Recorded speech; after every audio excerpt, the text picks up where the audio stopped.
Thank you. It's a little treacherous up here. All right, bear with me, everybody, because I got a lot of shit to say. The world has reached a boiling point, and we have to take accountability. For too long, we as a nation turned our heads while atrocities happened on our tax dollars. While prison slave labor and child slave labor is used to make our clothes and our phones, to have the chocolate we savor, to have the jewels we decorate our bodies with, we are a country that profits from perpetuating war. The economy of our military-industrial complex depends on it. For too long, we've fed the war machine, and we've benefited from what it churned out. We're a country that lies to our citizens to manufacture consent for that war machine, to infiltrate and terrorize foreign nations to pillage their land for natural resources. We allow it, we pay for it, so long as we don't have to see it and we can distract ourselves from thinking about it. Yeah! We're a country that perpetuates poverty within our own borders. And then we punish those who are impoverished. All while upholding the billionaires that are the main perpetrators of this system of cruelty that America as a whole has largely benefited from. We are a country built on violent colonization and genocide. A country ingrained with deep-seated systemic racism wielded by those in power to divide and control the masses. A country that uses the same with organized religion. We are a country that whitewashes the history of which and bans books and curriculum to perpetuate this system it wrought. Freedom of knowledge. We are a country that has been funding and facilitating a genocide of the Palestinian people and then uses lies, propaganda, fear-mongering, and illegal detainment to silence those that speak out against the slaughter of innocent men, women, and children in Israel's racist pursuit of ethno-religious supremacy.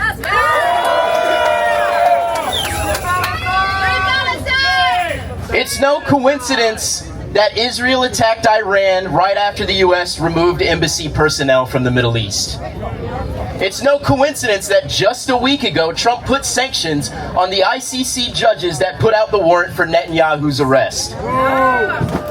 We can no longer look away while these atrocities happen, while we watch them take place through our phone screens.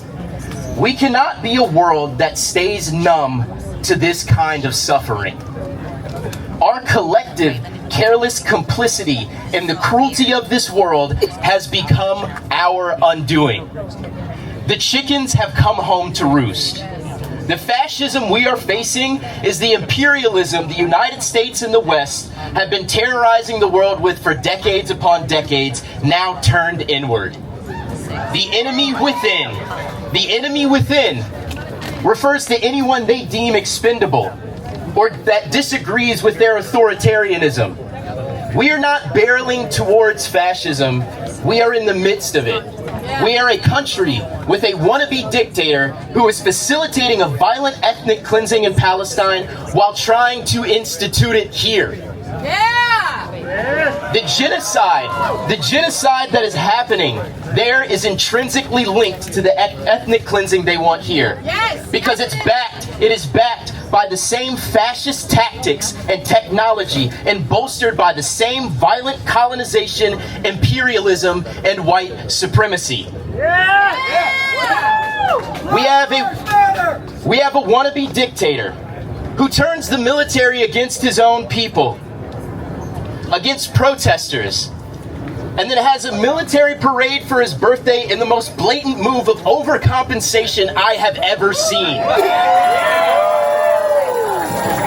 A wannabe dictator that sells all of our private information to the highest bidder to create AI databases that profile us based on our conduct on social media to measure allegiance to the state and punish us for thought crimes. A fascist military police state is not around the corner, it is here. Trump has been doing everything this whole presidency for the same reasons: to consolidate power and shock the general public into compliance, to justify his authority. They want you to be so overwhelmed that you do not engage. They want you to give him that power. They want to normalize this state of fear. Do not let them, because Donald Trump is a deeply dumb and unserious person. But his hateful stupidity and his position makes him incredibly dangerous to us all. The people that surround him are the real threat. The ideological fascists like J.D. Vance and Peter Thiel, who bankrolled J.D. Vance's entire political career and handpicked members of Trump's cabinet. They actively want to destroy democracy because they quote the fascist philosophy of the chinless king incel himself, Curtis Yarvin. Right now, they need Donald Trump because he is the cult leader that can bring about their change. It's not a conspiracy theory, it is all in writing. They want to bring about the end of democracy and set up tech monarchies where the billionaire CEOs of these tech companies with their AI weaponry and surveillance rule like kings over a working class whose characters must fit rigidly within their ideology. Everyone else is people they deem undesirables. To quote Curtis Yarvin, he said the best alternative to genociding undesirables is permanent solitary confinement. Wax like a bee larva into a cell which is sealed except for emergencies.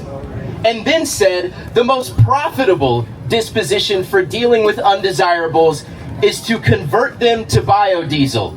This is the man that the billionaire CEOs quote. A lot of his writings run parallel with the contents of Project 2025. Do not be mistaken. These are evil people.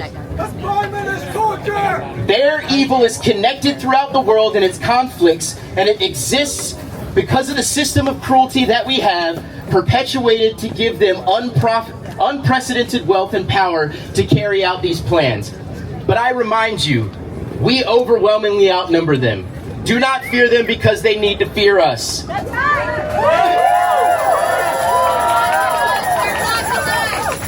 Trump is responsible for this chaos and war, as are his fascist administration and the anti-democracy tech billionaires and the Heritage Foundation and the authors of Project 2025 and the white supremacists and the delusional cultists.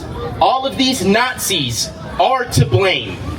Anyone who supports Trump is on the wrong side of history, and history will judge. Hard lines are being drawn, and the choice is simple. You're either not a fascist, or you are one. Thank you.